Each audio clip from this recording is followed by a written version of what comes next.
continuación, Economía y Mercados.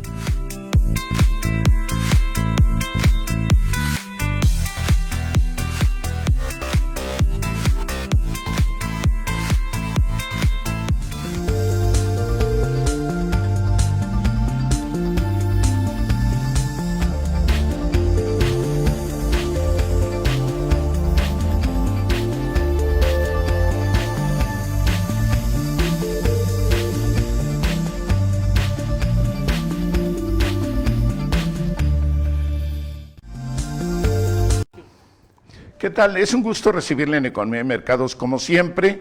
Hoy vamos a tocar el interesante tema del maíz transgénico en especial, ¿verdad? Tocamos el maíz porque en el aspecto transgénico pues es aplicado a una variedad de productos, obviamente.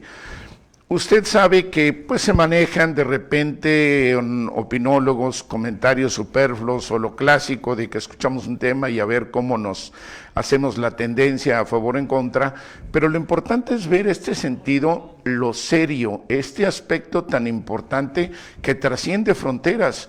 No solo va en un aspecto, por supuesto, tan importante como es saber en la salud si daña o no daña o en qué grado, sino también el aspecto económico que va a llevar esto y tal vez, créalo usted, como un arma misma que se utiliza para dominio de lo que hacen siempre países sobre otros y no siempre son armas explosivas, detonantes, como las bombas conocidas, sino que también esto va, aunque no lo crea, va también en esa manera.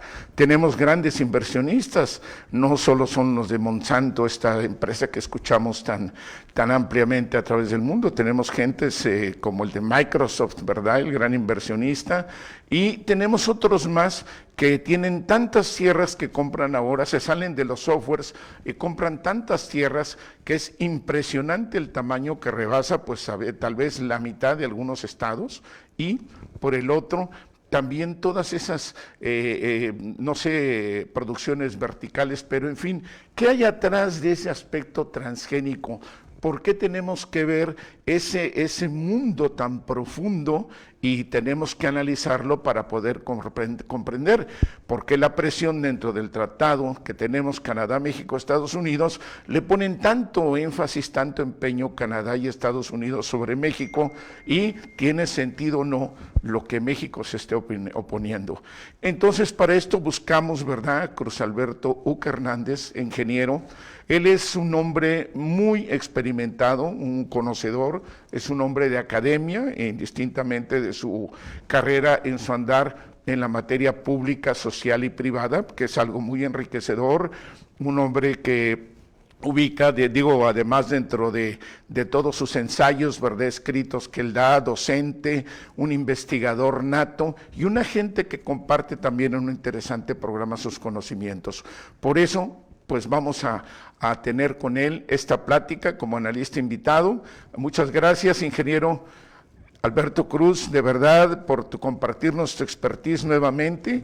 Y pues comenzamos en el tema. Creo que al hablar de transgénicos, y nos vamos a ir al maíz porque vemos que es el que nos traen ahorita casi boxeando y karateando en especial, pero ¿qué de trasfondo hay en esto, no? Que sea un verdadero dominio o no un dominio, pueda ser utilizado hasta como un arma o no para dominio de sociedades. El negocio también que lleva siempre todo atrás, no hay nada por bonanza, por gratitud, y pues que podamos ver si en la salud daña o no daña, todo ese aspecto tan grande que pudieras comentarnos, ingeniero. Adelante. Muy bien, pues muy buenos días, estimado Rafael Castillejos. Me da mucho gusto asistir a esta convocatoria en este programa de Economía y Mercados, porque es fundamental el que estemos abordando la discusión sobre los diferentes temas sin ningún tabú, sin ningún tipo de, de matiz ideológico cuando tratamos temas tan importantes como es el tema de la alimentación. Mire, yo en un primer momento quisiera dejar en claro que el gran problema que ha tenido y tiene la humanidad, la tuvo en sus orígenes y la va a tener, por supuesto, durante toda la existencia de la humanidad, pues es satisfacer la necesidad básica de la alimentación. Podemos tener computadoras, podemos tener todas las herramientas, pero si no tenemos alimentos, pues no tiene sentido absolutamente nada. Esta preocupación la traemos, decíamos, desde los orígenes, de tal manera que la raza humana, al enfrentar este problema desde un principio, recordemos un poquito la historia muy brevemente, los humanos, según lo que se ha investigado, empezamos como cazadores y luego empezamos a, a domesticar a las plantas para crear la agricultura y también la domesticación de animales. Y tenemos una serie de teorías que también es del dominio público, por lo menos quienes han pasado algunos años de la escuela, en el que nos señalan que la evolución se ha dado por selección natural, que los animales y las plantas más resistentes trascienden a los problemas de orden climático, adaptándose y modificándose de manera permanente. Entonces, así que este asunto del conseguir los alimentos, pues ha pasado por una serie de técnicas. Cuando se trataba únicamente de recolectar, pues los humanos llegaban a los lugares, recolectaban las plantas y animales que consideraban que podían consumir con ensayo y error. De ahí fueron seleccionando aquellas plantas que efectivamente podían ser consumidas sin que generaran ningún problema de salud, porque hay plantas tóxicas, por supuesto. Y en esa selección, pues se fue agarrando a los mejores ejemplares. De no haber existido esta selección artificial por el hombre y únicamente existiendo la selección natural, pues no sabemos si el maíz que tenemos el día de hoy sería como el que conocemos, porque el pariente más cercano del maíz pues es el teocintle. Es un maíz primitivo que por supuesto no es apto para el consumo humano y que de ahí se fueron seleccionando los mejores ejemplares, algunos que tenían ciertas características, que fueron llenando los solotes, que tenían un poquito más de granos, y estos granos cada vez eran más suaves para que el humano lo pudiera consumir a través del proceso de nixtamalización. Vaya, todo un proceso de selección de tal manera que durante la historia de la humanidad que estamos resumiendo, se han estabilizado aproximadamente 300 razas de maíz en todo el mundo, en particular en Latinoamérica y en México, que es centro de origen del maíz. En México existen, bajo este método, actualmente todavía 64 razas de maíces que se pueden decir criollos o nativos aquí de nuestro país. Pero esa es una forma de seleccionar. El problema con nuestros maíces criollos es que ante el reto de alimentar a una población cada vez más grande, los maíces criollos que producían media tonelada por hectárea con el sistema de la milpa, pues se tuvo que ver mejorada a través del uso de herramientas tecnológicas a la aplicación de la ciencia y la tecnología, del método científico. Y después de que tuvimos o que tenemos estos maíces criollos, el siguiente paso que dimos fue, al aplicar la ciencia y la tecnología, el crear las variedades. Las variedades, ¿qué son? Bueno, es una selección con una mayor precisión en cuanto a lo que queremos buscar, y entonces vamos generando variedades de acuerdo a ciertas características que permitan que estos maíces se adapten a las condiciones agroclimáticas de las regiones, que sean en su caso resistentes a la came, es decir, que no se puedan doblar fácilmente por el viento, o que sean más chaparros para que resistan a la came, que los maíces o los elotes contengan una mayor cantidad de semillas, o que puedan ser más viables estos elotes en cuanto al llenado, que sean resistentes a la sequía, que sea resistente a las inundaciones. Todo eso lo fuimos haciendo de manera artificial, porque son métodos de intervención que usamos los agrónomos para crear las variedades. Pero por supuesto que el reto de tener mayor producción y productividad nos ha llevado o nos han obligado de que pasemos en nuestro país de promedios de 1.5 a 2.5, 3.5 toneladas por hectárea. el estar hablando de un incremento en menos de 100 años del doble o el triple de la productividad ha conllevado que se tenga que utilizar diferentes herramientas tecnológicas para lograr esos propósitos. Entonces podemos decir que si los maíces criollos no se hubiesen seleccionado los mejores elementos para tener las variedades, utilizando la ciencia, instituyendo instituciones como el CONACYT y muchas universidades que han investigado y han creado una serie de variedades, las variedades surgen de estos maíces criollos, seleccionados con una técnica muy especial de investigación científica. Pero el humano no se ha quedado ahí. Dijimos, bueno, en la naturaleza siempre existe una forma natural en la que se combinan diferentes especies. El ejemplo más claro que tenemos es el ejemplo de los caballos con los burros, que si bien son dos razas, dos especies totalmente diferentes, tienen algunos rasgos comunes y pueden eventualmente aparearse y dar un producto híbrido, en este caso con una mula que tiene características deseables tanto del burro como de los caballos, con la única atenuante de que a lo mejor las mulas pues, no se pueden reproducir, pero eso ya será otro tipo de tema y otro tipo de retos. Entonces, el humano empezó a ver de que se podían hacer cruzas entre diferentes especies sin utilizar más tecnología que la observación, obviamente para obtener, por ejemplo, un maíz híbrido. Un maíz híbrido estrictamente se genera con dos razas de maíces que genéticamente están muy alejados a lo mejor, ¿sí? Pero al cruzarse esas dos razas muy alejadas de maíz, nos da como resultante un maíz híbrido. Ese maíz híbrido, ¿qué es lo en qué nos ayuda? Quienes estudiamos agronomía, quienes hemos estudiado algo de genética, saben que el vigor híbrido, pues es la característica que permite que los hijos de estos dos elementos, que aparentemente son muy diferentes, nos den un tercer elemento que a lo mejor supera en cuanto a algunas cualidades a sus padres en este caso. Bueno, estas técnicas de hibridación pues fueron utilizadas y muy reconocidas a nivel mundial. Recordemos que México fue el lugar en donde en los años 60 se llevó a cabo la famosa Revolución Verde, que fue objeto de que el grupo de expertos en aquel entonces que trabajaron en el tema de la Revolución Verde, que producieron cualquier cantidad de híbridos para incrementar la producción y productividad, lograra salvar de la hambruna a millones de personas en el mundo.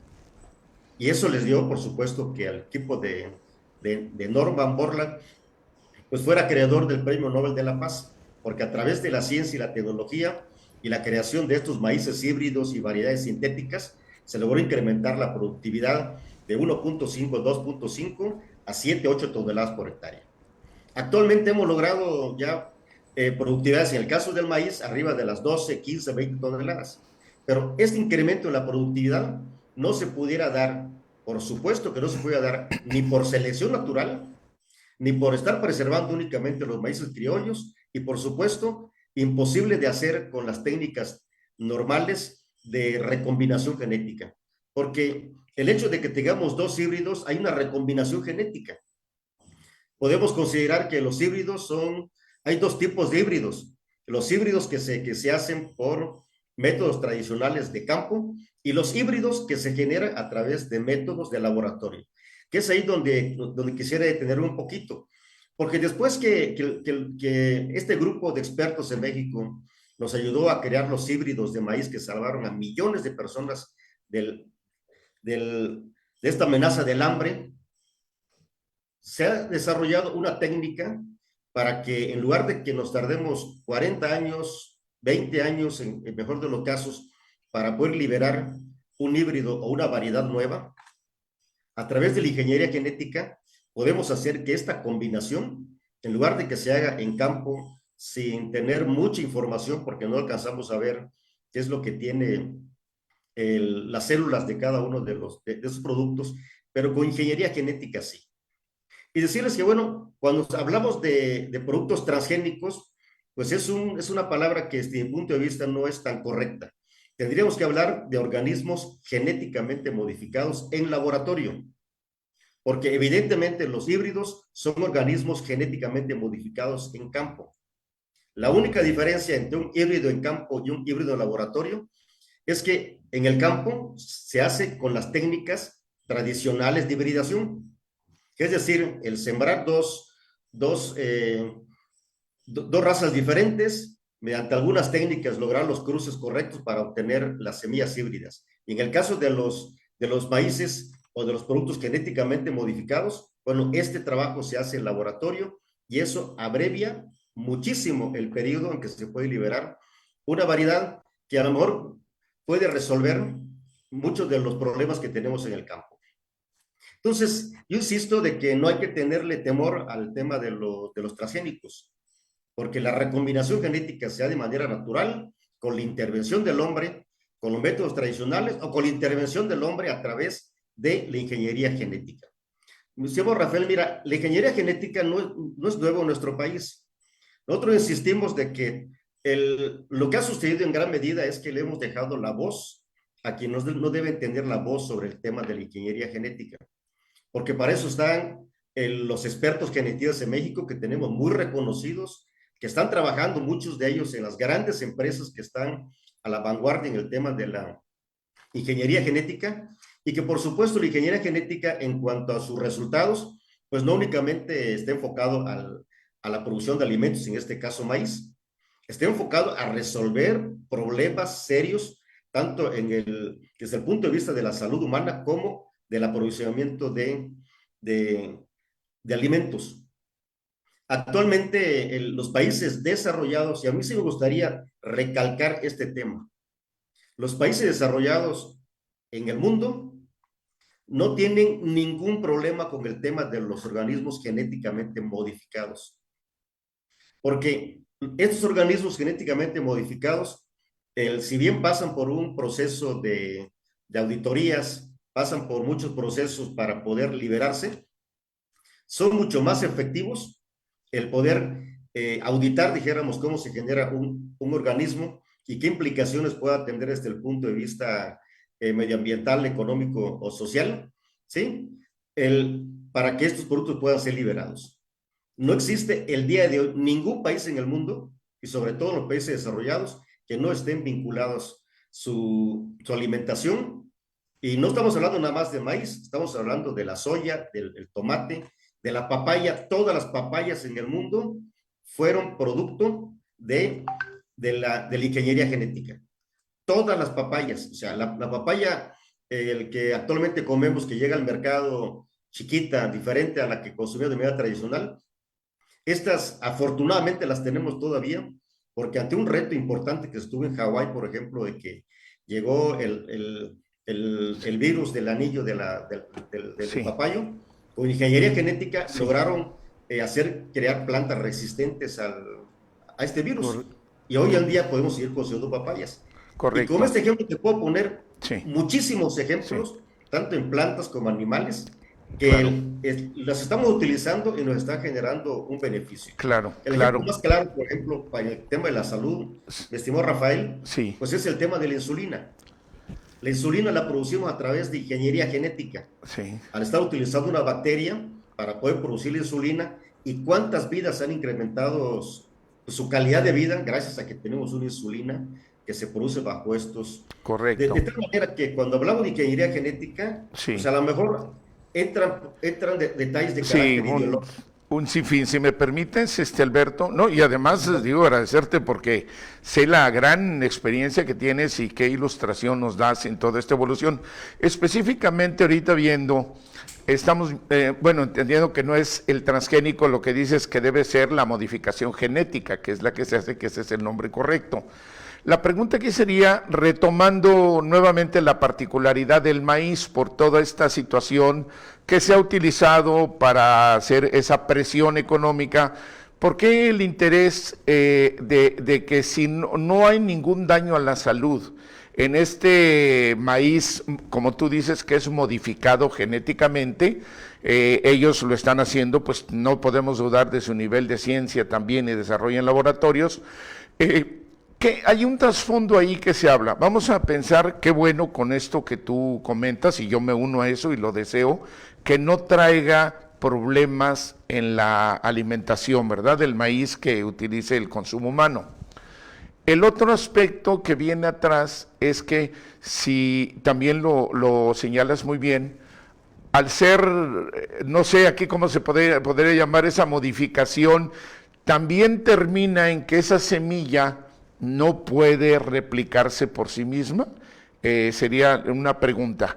Si ese organismo genéticamente modificado, igual que el híbrido normal, el original que sea, ambos no se pueden replicar, esa es la pregunta 1. La 2 sería, si no se puede replicar, entonces no habría mayor problema, pero tendríamos una dependencia del proveedor de esa semilla. Creo que ahí vendría el trasfondo económico de decir, yo empresa XY, lo vendo, y más si estamos en un tratado, ¿verdad? Como Canadá, México, Estados Unidos, donde nos tenemos que sujetar a ello, y si estamos en esa situación, dirían, bueno, ya te surtí para tu producción, pero ahora tú, México, si no puedes, si esa semilla por sí sola, nada más de una vez el fruto, bueno, ahora me tienes que volver a comprar. Sería la 2 la pregunta. Entonces tendríamos que ser un cliente cautivo de ese proveedor de la semilla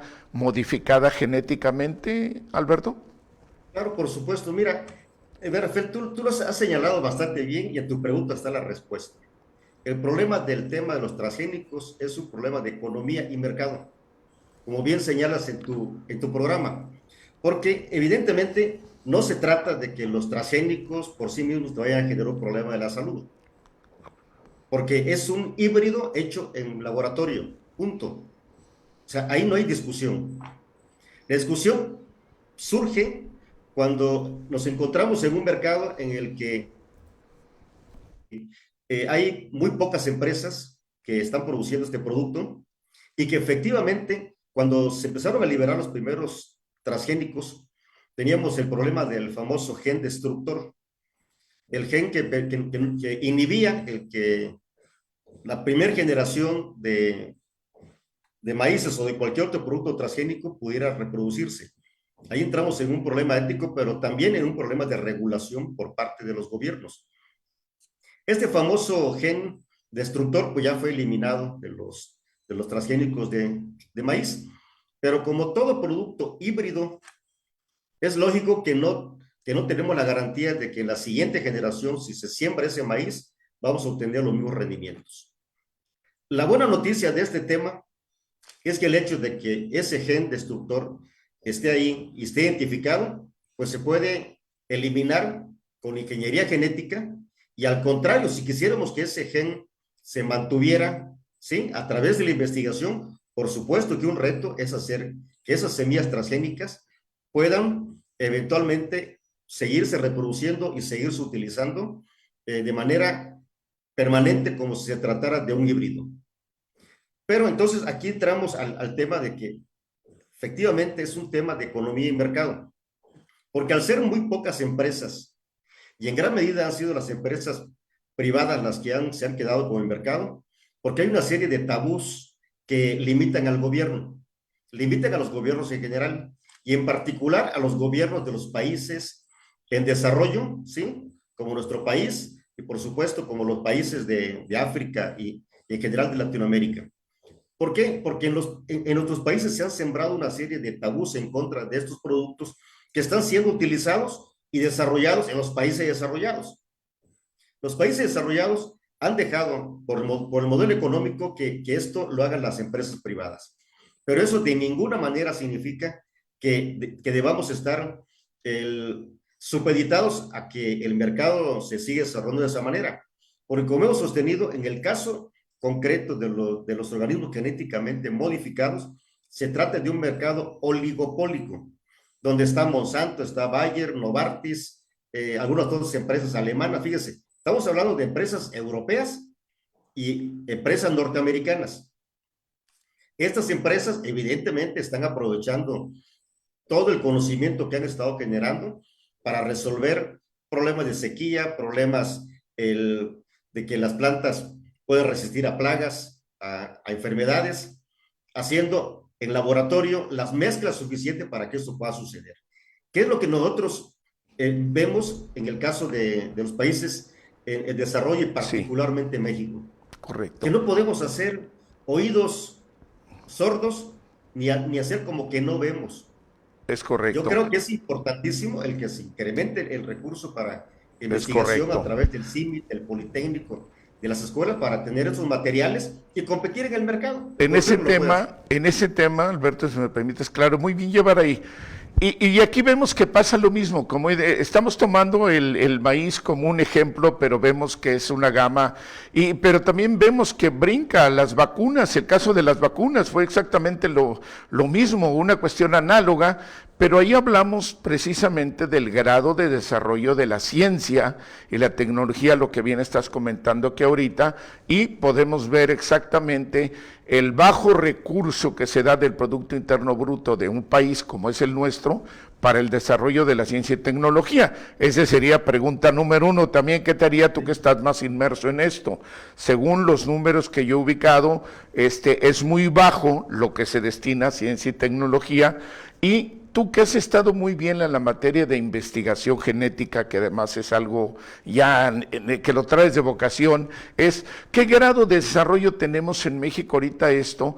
El recurso humano me imagino que debe haber, pues digo, gentes que tú conoces y en todo esto que exploras, pero deben de tener los recursos, los laboratorios, los equipos, toda esa materia, la investigación, la innovación, a escala inclusive en veo mundial, que estamos en una condición pequeña, si vemos la cantidad de patentes o investigaciones que se desarrollan en un país tan pequeño como Israel, ¿verdad? O aunque sea un gigantote como China también, o Rusia mismo, Estados Unidos, la cantidad que tienen de investigación, nos quedamos muy pequeños, Alberto. La otra, obviamente no nos conviene quedarnos sujetos porque es en una gran cantidad de productos. De repente decimos, oye, ya somos el primer exportador o fuerte lo que tenemos para Estados Unidos y somos el primer proveedor e importador de Estados Unidos. Ya desplazamos a China, bravo. Pues yo creo que siempre tiene su pro y su contra, porque una cosa es ser proveedor de Estados Unidos, como siempre, ¿verdad? En la materia prima, sin transformación, sin investigación, y si nos importan ellos las vacunas o estos organismos modificados genéticamente, quiero grabarme ese nombre, entonces, igual la tecnología, ¿verdad? Armamos aquí, ahorita que se está hablando el boom de la nueva localización de las plantas, y bravo, viva. Eso es porque los grandes capitales nos están ubicando ahorita en el interés de competirle a China. Nos están agarrando como ese terreno, pero los grandes poseedores de la tecnología, de la ciencia aplicada, los que llevan el verdadero cómo hacerle el know-how, pues en ellos. Y si el conocimiento en desarrollo está en ellos, lo traslado como la ciencia espacial. Ya vemos los países que son espacialmente desarrollados y los que estamos aquí abajo apenas haciendo cohetes para los festejos patrios, ¿verdad? Eso sería básicamente cómo podemos enfrentar en eso. ¿Cómo ves tú la realidad de nuestra capacidad en recurso humano? Segundo, nuestra capacidad en recursos destinados a laboratorios, con todo lo que implica equipos, insumos, todo lo que tú mejor conoces. Ya lo de mercado sería otra cosa. Lo importante es cómo lo podemos lograr y la otra es que nos lo dejen hacer, porque vemos que es otra parte del dominio económico, cómo nos boicotean. Por eso no hemos podido desarrollar ni siquiera una industria aeronáutica en México. Adelante, Alberto. Claro, mira, has tocado un tema para mí muy importante, porque al estar hablando del presupuesto que se dedica a la ciencia y la investigación y particularmente a estos temas de vanguardia, pues nos habla de las prioridades que les dan los gobiernos, no solo mexicanos, sino a nivel a nivel Latinoamérica. No sé si por presiones, por objeciones, no sé si sea por desconocimiento o por qué razón las políticas en esta materia en Latinoamérica son muy similares. Lo que sí me queda claro es de que hay muchas organizaciones, sobre todo ambientalistas, que hablan sobre el tema. En México las tenemos, por supuesto, y quienes hablan del tema de los transgénicos como algo que no se debiera hacer en los países subdesarrollados, ustedes vean nada más, son voceros que ni siquiera son mexicanos. Son de organismos de la sociedad civil que tienen un impacto a nivel internacional.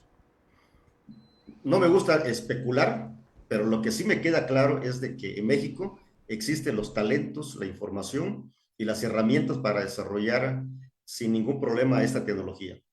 Mira, como un dato, cuando el tema de los organismos genéticamente modificados se empezaron a hacer pues, populares a nivel mundial, México era uno de los países de vanguardia. Estamos hablando a finales de los 70s o 80s. Los países que vanguardistas en este tema, pues por supuesto que eran Estados Unidos, Canadá, Australia, Argentina y México, en ese orden. ¿Qué sucedió? Bueno, que ha empezado a haber una serie de movimientos que han confundido realmente a la sociedad, tratando de dar a entender de que no solo no son buenos los organismos genéticamente modificados, sino son perjudiciales y que no debiéramos caminar en ese sentido, mientras los países desarrollados siguen caminando. ¿Por qué en Estados Unidos se tiene con la empresa privada? Porque evidentemente no todo lo puede hacer el gobierno, pero el gobierno puede generar el marco legal y regulatorio para que las empresas privadas desarrollen su trabajo. Evidentemente no todo lo puede hacer el gobierno. En el caso de los países desarrollados, han dejado que las empresas privadas desarrollen el tema de la ingeniería genética. Pero para nadie yo creo que va a ser extraño el colegir que todas las empresas como Novartis, Bayer, el mismo Monsanto, pues han obtenido sus subvenciones, es decir, subsidios de sus propios países para poder estar a la vanguardia en esta carrera tecnológica, que como la carrera espacial que tú mencionabas, es muy similar en Esta es la carrera de quién puede producir la mayor cantidad de alimentos con el menor impacto tanto en el ambiente y que pueda garantizar la soberanía de cada uno de los pueblos. Si nosotros como nación o el gobierno ha decidido, por ejemplo, no invertir en el tema de la investigación en la ingeniería genética, pues únicamente que deje el marco regulatorio pertinente para que sea la empresa privada. Mira, en el caso del Politécnico, tiene realmente unos laboratorios impresionantes para el trabajo de la ingeniería genética. Pero ¿qué está pasando, Rafael? Que a partir de estos ataques infundados a la técnica de ingeniería genética, muchos investigadores no salen a hablar sobre el tema. Y no hablan del tema porque quien toque este tema al parecer está en contra de algo, ¿sí? Yo les decía, quienes estamos en el tema no estamos ni en contra ni en favor de una ideología, ni mucho menos. Estamos a favor de que se resuelva un problema de manera permanente, que es el tener la oferta suficiente de alimentos, ¿sí? Y Alberto, lógicamente... Sí. Sí, claro. Sí. Y en este tenor, sí, para acentuarlo, yo creo que hablamos en esto, vemos las presiones, es que realmente lo que sigue estoy expresando muy bien, de dónde vienen esos invisibles hilos que están generando esto, que están ocasionando esta cuestión, y sigue siendo lo mismo, ¿no? Una manera de soberanía, hablamos concretamente, porque comparto mucho la idea de que hablar ya izquierdas, derechas y que vaya, eso yo siento que es algo ya rebasado en tiempos, se está definiendo el mundo, así como estamos viendo que ya se divide casi en dos bloques, el Oriente, la franja de Medio Oriente y Oriente, exceptuando Europa, ahorita fuertemente con nada más Europa y Estados Unidos y Canadá. Ese tipo de situaciones nos hace ver también el dominio, Si no, estamos viendo ahorita lo de África mismo, ¿no? Que Burkina Faso y que Níger y que ya salió todo el mundo y estamos viendo a fondo algo que muchos ya habíamos escuchado, la explotación que está peor, ¿no? Dentro de lo grave de América Latina, peor en aquellos lugares, ¿no? Donde dices es increíble, o que su propia moneda se acuñaba en Francia, ni siquiera en el propio país y no lo podían cambiar a través de otro. Unas explotaciones terribles. Ese mismo panorama así de excesivo, creo que es el ejemplo siempre del dominio. Y ahorita que estamos hablando de los organismos genéticamente modificados, y vemos que en ese sentido económico que lleva, también es un sentido de dominio de un país, el que si nosotros no desarrollamos la capacidad de ciencia y tecnología, no vamos a tener la soberanía para podernos sobreponer y tendremos que comprarle. Entonces también ahí estaremos sometidos. Y ante estos cambios climáticos, parece increíble, ¿no? Que vaya donde, pues si, donde antes era desierto, ahora cae nieve, y donde antes era sequía, ahora caen tremendas torrenciales. Todo ese tipo de cuestiones, pues va mermando. Y sin embargo, creo que el control del alimento, eso modificado, a mí hasta me preocupa. El país que no desarrolle su propia capacidad, entonces tendrá que comprarle, y el día que quieran, Estados Unidos, Canadá o Europa, la parte que domina esto, le dice, o me das hasta esto, así como el Fondo Monetario Internacional, ¿no? Ahí te voy a mandar esto, o me das esta inversión, o por mencionar algo ahorita muy rápido, me vas a dar una prerrogativa en especial en el transoceánico, o no te vendo. Y si no, hazle como quieras. Entonces un país que no puede alimentar a su pueblo o que va a tener problemas si no lo hace, no se va a aventar ese tiro de decir no, le va a entregar lo que sea. Por eso siento que ese control también es un dominio. Y quiero concluirle en esto. Si los animales más fuertes que el humano, como un elefante, o una ballena orca, no sé, son sometidos y controlados a través de la comida que le dan. Digo, si estamos hablando en seres que les decimos no tan racionales como nosotros. Si esto es así, pues yo no le veo una gran diferencia en el sentido del control por sí mismo. A esto, por eso la premura de ver que se haga. Tenemos que hacerlo por un efecto de soberanía para evitar una dependencia que ya está tan cerca que el día que vengan estas hambrunas que está anunciando Bill Gates a cada rato, ¿verdad? O que ahorita estamos viendo lo del grano, que porque no sale en Ucrania, pero Rusia tiene la capacidad de mandarlo, pero vemos en África cómo se mueren si no tienen ese alimento, pues yo creo que no es ilógico pensar que ese control del alimento tengo un interés de decir, tú no desarrolles tu propia ciencia y tecnología para que dependas de mí, país desarrollado. ¿Cómo ves, Alberto? Sí, mira, tienes muchísima razón. Mira, te recuerdo lo primero que dijimos en este programa. El problema fundamental de toda la raza humana es la producción de alimentos. Nada tiene sentido si no garantizamos los alimentos. Cada estado soberano, que es una cuestión política, no es una cuestión de biología humana, ni mucho menos. Estamos organizados en estados soberanos porque así nos ha llevado la historia del desarrollo de la sociedad o del humano como parte de una sociedad. Pero subsiste el problema fundamental. Yo no conozco a ningún país que no esté pensando en primer lugar resolver el problema de la alimentación de sus connacionales. Ese es el problema número uno. A partir de esta definición, pues tenemos que tomar decisiones soberanas, por supuesto. Si tenemos resuelto el problema de la alimentación, bueno, pues entonces no tiene sentido hablar sobre este tema. Pero si no lo tenemos resuelto, como en el caso de México, que estamos importando de 17 y casi 20 millones de toneladas de maíz, bueno, entonces no le encuentro realmente mucho sentido el no explorar alternativas diferentes para poder producir esas 17 millones de toneladas que nos hace falta. El pensar que a través de los maíces criollos, es decir, a través de esos materiales genéticos desarrollados y preservados durante muchos años en nuestro país, nos va a permitir producir esos 17 millones de toneladas que nos hacen falta, yo creo que es una falacia. Y el hecho de que tengamos una dinámica social en el sentido de estar promoviendo una animadversión a los organismos genéticamente modificados, como si fuera la peor calamidad, que además lo mismo pasó con la Revolución Verde, con los híbridos que se generaron. Mucha gente dijo, no, esta va a ser una forma de control de los países desarrollados hacia África y América Latina, porque esos maíces vamos a depender cada año de las semillas.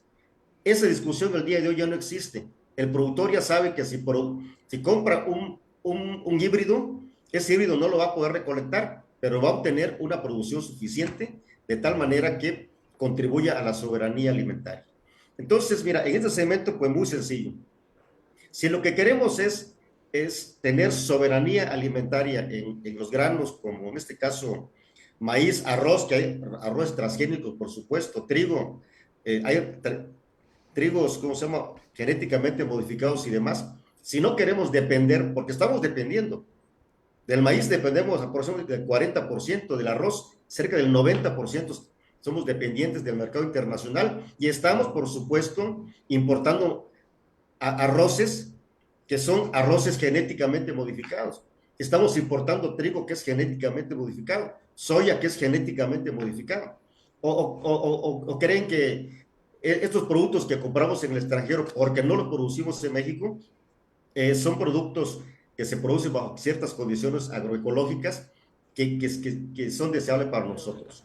Si el país de manera soberana desea, para protección de su gente, no sé exactamente qué se vayan a proteger, porque no existe ninguna evidencia de ninguna naturaleza, por lo menos de investigaciones serias, que nos digan que hay un problema con el uso de los productos genéticamente modificados. Que si está vinculado, como el caso del maíz, y hay que ser también claros en el sentido, ya empezaron a reconocer, no, el problema no es el maíz genéticamente modificado, el problema es de que utilizas glifosato y el glifosato resulta que es dañino. A ver, vamos poniendo las cosas en claro. Los productos que se utilizan para la producción de hortalizas en nuestro país, como el furadán, por ejemplo, ¿sí?, es 100 veces más cancerígeno, ¿sí?, que este producto llamado glifosato. Y nadie habla de furadán. Todos nos comemos los jitomates que se producen en cada una de las huertas de nuestros productores y tampoco estamos hablando de la protección que deben tener los agricultores a la hora de estar utilizando estos productos, porque tenemos todavía muchísimos retos que no hemos enfrentado desde mi punto de vista correctamente. Te doy un dato nada más que tiene que ver con esto. Si consideramos que el glifosato es un producto necesario, porque es imposible, no tenemos la mano de obra para hacer el trabajo de limpieza de los cultivos, porque no existe mano de obra suficiente, ni la técnica suficiente como para poder estar limpiando los terrenos de cultivo, para que gastes menos agua, para que tengas menos competencia, para que el fertilizante que estés utilizando pues realmente se convierta en proteína o se convierte en producto que vamos a consumir y no se lo lleva las malas hierbas, ¿sí? Pero todo esto que estamos hablando, entonces evidentemente puede tener un impacto económico porque puede desplazar mano de obra. Si ya no ocupamos gente para limpiar los campos de cultivo, pues desplazamos mano de obra. Pero eso tampoco es malo. O sea, aquí tiene que haber una decisión soberana de qué es lo que queremos hacer con nuestro campo. Si lo que queremos es producir más maíces criollos, pues pónganle los suficientes apoyos para que la gente lo haga. Nada más que hay un pequeño dato. Si en el caso de los criollos estamos produciendo en promedio 1.5 toneladas por hectárea y a través de otras técnicas podemos estar produciendo arriba de 10 toneladas por hectárea.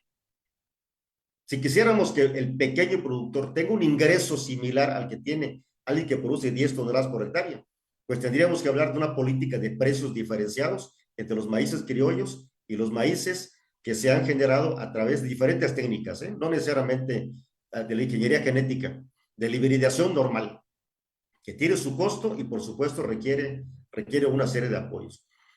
Vaya, aquí, como decíamos, el problema es de economía y mercados. Si decidimos un tipo de tecnología para resolver otros problemas de alimentación, la tecnología pudiera ser el desplazamiento de mano de obra, incremento de productividad, y lo que no decimos es que el incremento de productividad permite el que tengamos precios mucho más accesibles para alimentar a la población urbana, porque evidentemente que todos comemos, aún el que no está vinculado a la agricultura, que está en las ciudades, pues diario tiene que comer, y eso viene de un campo que tiene cada vez menos gente y que requiere mejores técnicas, abreviar los tiempos para tener mayor producción y productividad y garantizar que los alimentos van a estar en la mesa de todos los mexicanos día con día. Y si lo que queremos es que los alimentos que llegan a nuestras mesas sean de origen mexicano, pues muy sencillo, pónganle recursos al campo, pónganle recursos a la investigación o generen los escenarios en donde la empresa privada, los pequeños productores, puedan tener acceso al financiamiento, correcto, a la comercialización, a todas estas cadenas de logística que hagan que efectivamente, correcto, lleguen con ventaja nuestros productos al mercado. Muy bien, Alberto. Verdaderamente es que es muy claro. Yo creo que volvemos a lo mismo. Síguele la pista al dinero, ¿verdad? Síguele, y ahí vamos a ubicar. Yo creo que volvemos a encontrarnos con ese desequilibrio definitivamente, que no es nada nuevo, porque si vemos obviamente el rendimiento del dinero sacrificando, aquí hablamos hasta los niveles de salud, como lo has mencionado tú, ya sea en un herbicida, no sé si es el término correcto decirlo así, que hablabas del otro más tóxico que el que traía Monsanto, el otro, hablamos del furadán y de glifosato, un insecticida. Sí, que traía, hay algunos más tóxicos que mencionas tú y esos se quedan calladitos, pero va por el sentido del dinero. La otra, como tú comentas, puede salir algo más natural, pero su bajo volumen, obviamente, como bien señalas, va a levantar el precio. Entonces vamos abajito, en toda esa cadena, me hiciste pensar algo que luego platican así amigos agrónomos y gente misma del campo, pequeños propietarios, que ubican de las gentes que llegan ahí y andan con los herbicidas, cómo siguen esas gentes muriendo de cáncer de pulmón sobre todo, y una serie de derivaciones, pero que incide muchísimo en la gente que anda pues fumigando, no sé si sería el término correcto, Alberto, el que pasan para quitar las hierbas que no permiten la producción, o los que pasan inclusive, no sé si sea para abonarlo, en fin, pero vemos esa incidencia de gentes tristemente, de fallecimientos. Sabemos que en todo hay riesgos, pero me comentan, ¿verdad?, agrónomos también, colegas tuyos, gentes que se dedican, pequeños propietarios, de esa incidencia donde están estos factores. No sé qué tanto en además de tu experiencia, tu investigación, nos puedas comentar sobre esto, Alberto. Claro, mira, aquí es un tema de regulación, de las buenas prácticas de producción y un problema grave de organización, no solo de los productores, sino de los mismos profesionistas. Yo les he dado un dato, mira, cuando España quiso entrar a la Unión Europea, recuerda que España fue el último país que entró a la Unión Europea. Le dijeron, mira, sí te vamos a aceptar, pero primero pon orden en tu medio rural, porque tienes hecho un relajo totalmente, así como México. Regulaciones que no se cumplen. Aquí en México todavía tenemos ese problema. Tú puedes ir a una casa comercial a comprar un producto y no hay ninguna regulación. Si es tan malo el furadán o si es tan malo el glifosato, pues que lo receten como los médicos recetan la penicilina. Pero en México esta regulación del artículo 5º constitucional en materia de profesiones es letra muerta.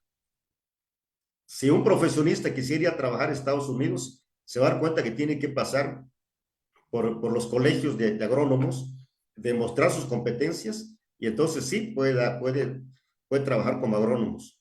Aquí en México, y eso seguramente lo vemos mucho en Chiapas y casi en todos lados, nos traen técnicos del extranjero, algunos muy buenos, otros no tanto, pero que no pasan por ninguna regulación. Los aceptamos como si conocieran la realidad que se vive en nuestras regiones. Y no hay barreras de entrada a especialistas que son de otras regiones, porque en el caso de la agricultura, ¿por qué tiene que haber esta regulación? Porque no es lo mismo un agrónomo, los retos que tiene en Sinaloa, a los retos que se tienen en Chiapas, por ejemplo. Son dos realidades totalmente diferentes que requiere un expertise adicional. Entonces, aquí, si lo que queremos es de que esto cambie para bien, tenemos los instrumentos, mi querido Rafael. Tenemos todos los instrumentos en el país para seguir siendo ejemplo. Que yo quiero decirte que en el extranjero no nos ven tan mal, porque cuando se habla de manera agregada de cómo andamos, pues sí, México, a partir del sexenio anterior, a mediados del sexenio anterior, ya la balanza agroalimentaria se hizo positiva. Y actualmente se sigue hablando de que esa balanza, pues, habla bien del campo. Sí, nada más que habla bien del campo, de aquellos que producen agave, que producen cerveza, producen tequila, producen mezcal, producen hortalizas de exportación, pero ¿qué pasa con los productores de arroz? Que no se están dando abasto, porque tenemos que seguir importando. ¿Por qué seguimos importando 17 millones de toneladas de maíz? Porque las políticas públicas seguramente no están alineadas para que se produzcan en el país esas 17 millones de toneladas. Y seguimos importando estos productos casi en su totalidad, que son fruto de la ingeniería genética, pero en el extranjero.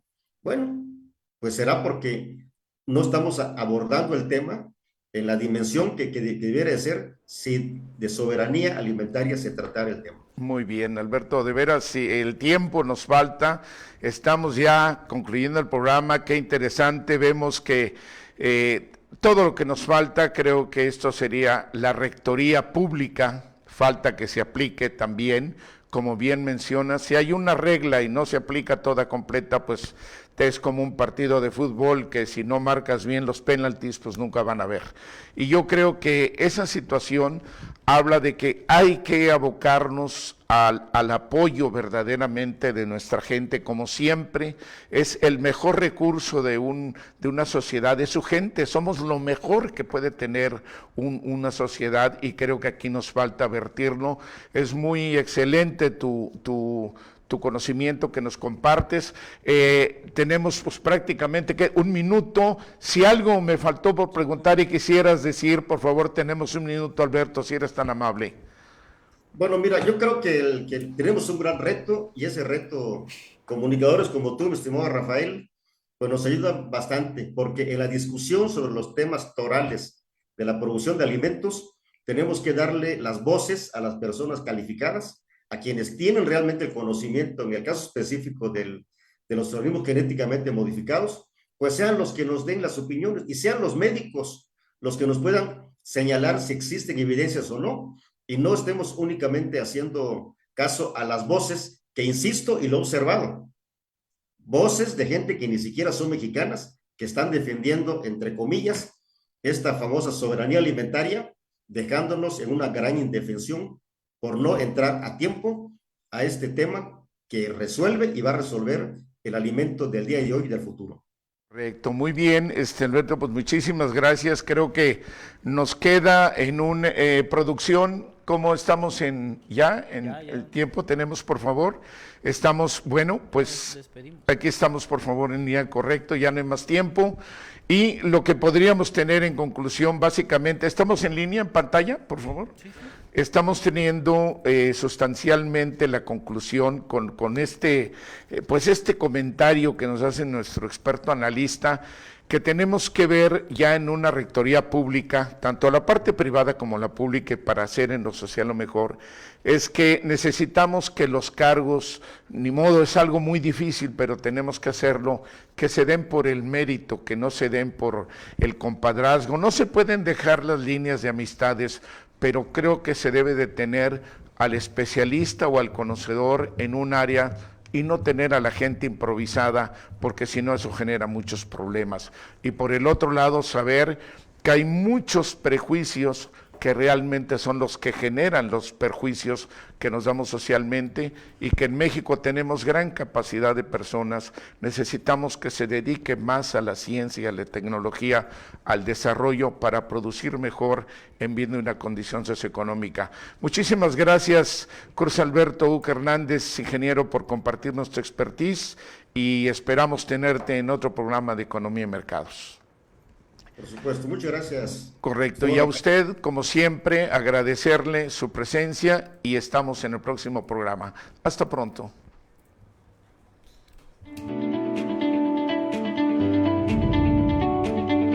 Torre BP Médica.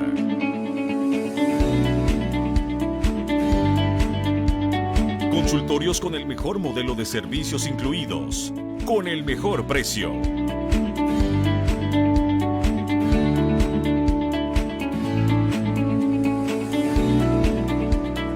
200 espacios de estacionamiento, modernas instalaciones de vanguardia.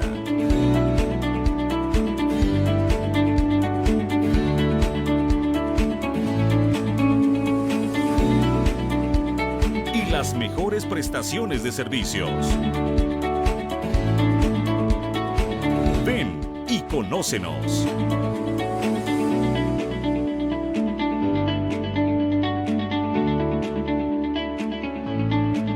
Torre BP Médica. En Plaza Vía Park. Boulevard Belisario Domínguez, número 2116. En la zona dorada de Tuxtla Gutiérrez. Torre BP Médica.